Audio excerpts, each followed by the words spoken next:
Sa simpleng hapag natin, madalas dito natin nakikita kung gaano kasarap ang ulam. Kaya today, samahan niyo ako magluluto tayo ng simpleng ulam na tsak-swak ito sa mga bata at sa mga matatanda.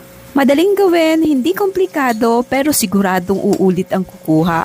Kaya tara, simulan na natin.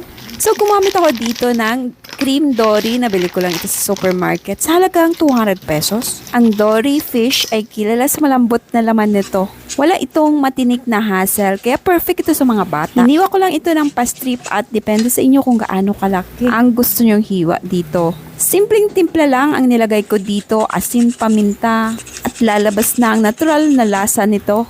Pinigaan ko nga rin pala ito ng isang perasong kalamansi at massage ng konti para mag-absorb ang lasa. Set aside at nag-prepare na ako ng i-coat natin dito.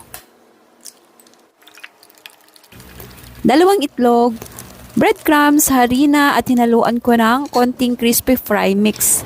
So mix together para mag-combine ang 2 ito. Naglagay nga pala ako ng onion powder at garlic powder dito sa ating marinated chicken. Then mix para mag-combine ng lasa at pwede na itong i-dip sa ating flour mixture.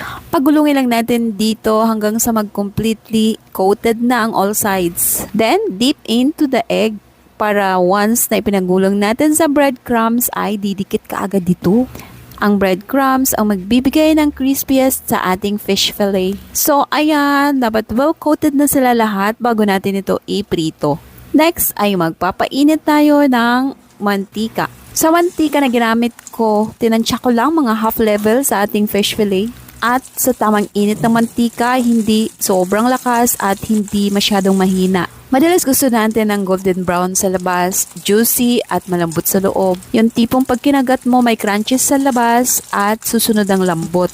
Para sa mga nanay, hindi lang ito basta ulam. Ito ang solusyon sa araw na pagod ka na pero gusto mo pa rin may maihain na masarap.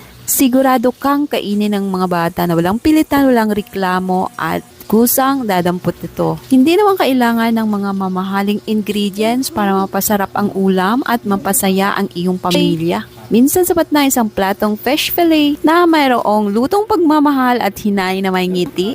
Dito sa kusina namin, simple lang ang rule kapag masarap, ulit-ulitin.